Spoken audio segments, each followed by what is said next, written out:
Friends, माणूस हा या आयुष्याच्या व्यवहारात कसा वागतो याचा अभ्यास म्हणजे अर्थशास्त्र अशी व्याख्या केली जाते.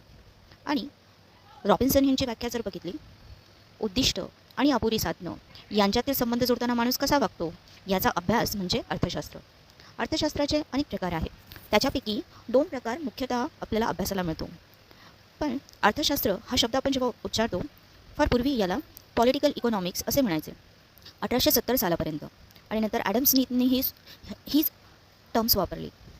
1870 सालापासून मात्र लोक याला अर्थशास्त्र असं म्हणायला लागले. मग अर्थशास्त्राचे ते 2 मुख्य प्रकार कोणते आहेत, तर micro economics and macro economics असे 2 प्रकार पडताना आपल्याला दिसतात. तसे अर्थशास्त्राचे public economics, money and banking economics, environmental economics, Indian economics, growth and development, mathematical and statistical economics असे अनेक प्रकार आहेत. पण मेजरली जर आपल्याला अभ्यासाचं झालं तर मायक्रो इकॉनॉमिक्स आणि मॅक्रो इकॉनॉमिक्स हे नक्की काय आहे ते आज आपण जाणून घेऊया.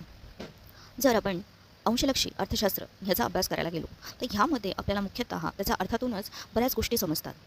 ग्राहक आणि उत्पादक बाजारपेठेतील सहसंबंध आपल्याला अंशलक्षी अर्थशास्त्रामध्ये दिसायला मिळतो. बाजारपेठेत ग्राहक आणि उत्पादक यांचा संबंध कसा प्रस्थापित होतो हे तपासलं जातं. मागणी पुरवठा तत्वानुसार इथे वस्तूच्या किमती कशा ठरतात याचाही अभ्यास होतो. बघा, उदाहरणार्थ जर आपण वेगवेगळ्या स्पर्धा बघितल्या बाजारपेठेतील, मग मक्तेदारी असो, पूर्ण स्पर्धा असो, तर याचं उदाहरण घेतलं तर कशा पद्धतीचं येतं बघा. प्रचंड स्पर्धा असेल तर आपला माल विकला जावा म्हणून मालाला दर्जा वाढवणं आणि किंमत कमी ठेवणं हे प्रत्येक उद्योजक करतो आणि ते ग्राहकांना फायद्याचं ठरतं. पण मक्तेदारी आली की असं होतं का याचा अभ्यास आपल्याला अंशलक्षी अर्थशास्त्रामध्ये करायला मिळतो. यामध्ये समतोल किंवा स्थिर अवस्थांचा अभ्यास केला जातो. उदाहरणार्थ, वस्तूंची किंमत जशी वाढते तसा नफा वाढल्यामुळे त्या किमतीला माल विकणारे उद्योजक वाढतात, म्हणजेच त्या वस्तूचा पुरवठा वाढतो. पण किंमत वाढल्यामुळे त्या किमतीला विकत घेणारा ग्राहक कमी होतात, मागणी घटते आणि मग पुरवठा वाढून मागणी घटल्याने त्याची किंमत कमी होते. बघा, आता ही खूपच कमी, जर वस्तूचा पुरवठा वाढतो तेव्हा मागणी घटते असं तुम्हाला दिसून येतं. आणि काही वेळा पुरवठा कमी होतो आणि मागणी वाढताना दिसते आपल्याला. आता ती खूपच कमी झाली तर चित्र मात्र या उलट दिसून येईल. त्या कमी किमतीला नफाही घटल्यामुळे तो माल विकणारे उद्योजक कमी होतात, म्हणजे पुरवठा कमी होतो. पण ती वस्तू स्वस्त झाल्याने ती विकत घ्यायला झुंबड उडते, म्हणजे मागणी वाढते. मग आता पुरवठा हा मागणीपेक्षा कमी असेल तर पुन्हा किमती वाढणार. असं होता होता 2 टोकांमध्ये जिथे मागणी आणि पुरवठा सारखेच असतील असा एक बिंदू किंवा मालाची किंमत येते. हा बिंदू जो आहे तो बिंदू म्हणजे समतोल, ज्याला आपण इक्विलिब्रियम म्हणतो. या इक्विलिब्रियमच्या किमतीला मग बाजारपेठ काय होते, स्थिर राहत असते. जर कुठल्या कारणाने युद्ध झालं किंवा नवीन टेक्नॉलॉजी आली किंवा मंदी आली तर त्या वस्तूंची मागणी किंवा पुरवठा बदलला तर नवीन इक्विलिब्रियम प्रस्थापित होतो. अशा तऱ्हेने बाजारपेठ ही सतत वेगवेगळ्या इक्विलिब्रियममधून प्रवास करत असते. असं प्रत्येक बाजारपेठेचं होत असतं. उदाहरणार्थ तुम्ही कर्मचाऱ्यांची जर बाजारपेठ, तेल, यंत्र, फ्रीज, साबण आणि असं बरेचसं घेतलं जर तुम्ही, तर यात एका बाजारपेठेतला जो बदलाचा दुसऱ्या बाजारपेठेवर आणि त्याचा इक्विलिब्रियम हा याच्यावरती परिणाम होतच असतो. या सगळ्याचा मायक्रो इकॉनॉमिक्समध्ये अभ्यास होत असतो.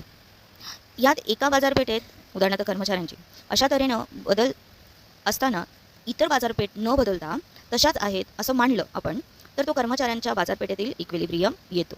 याला पार्शल इक्विलिब्रियम असं म्हणतात. पण सगळ्याच बाजारपेठा बदलून एकमेकांवर परिणाम करून शेवटी सगळ्या त्यांच्या इक्विलिब्रियमला येतात असं मानलं तर त्याला काय बोलतात, जनरल इक्विलिब्रियम असं म्हणतात. हा तर झाला मायक्रो इकॉनॉमिक्समध्ये अभ्यासाचा टप्पा. म्हणजे याच्यामध्ये तुम्हाला दिसतं की ग्राहक आहे किंवा उत्पादक आहे तर बाजारपेठांचा सहसंबंध कसा येतो याचा अभ्यास आपल्याला डीपली मायक्रो इकॉनॉमिक्समध्ये करायला मिळतो.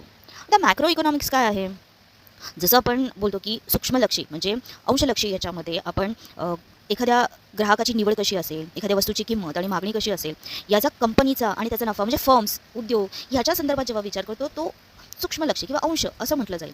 मग आता ब्रॉड कन्सेप्ट जेव्हा येते, ओके, जेव्हा राष्ट्र पातळीवरती विचार करायला जातो, देश पातळीवरती विचार करायला जातो, तेव्हा मात्र मॅक्रो इकॉनॉमिक्स ही संकल्पना उदयास येते. आणि ही संकल्पना, हा जो मॅक्रो इकॉनॉमिक्स शब्द आहे तो कोणी दिला आहे, तर तो दिला आहे रॅग्नर फ्रिश यांनी 1933 साली.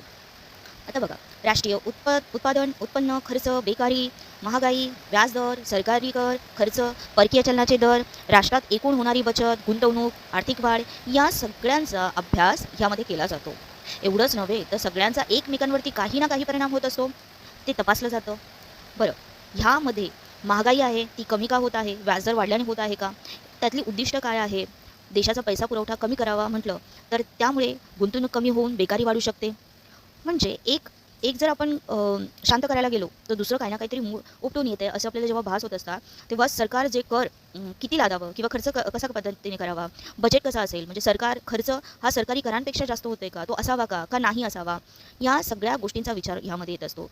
चलन दर का घसरतो, का वधरतो, बेकारी का निर्माण होते, महागाई का वाढते आणि मंदीची कारणं काय, इत्यादी प्रश्नांची सोडवणूक किंवा या प्रश्नांची जाणीव आपल्याला मॅक्रो इकॉनॉमिक्स या घटकामध्ये अभ्यासायला मिळते.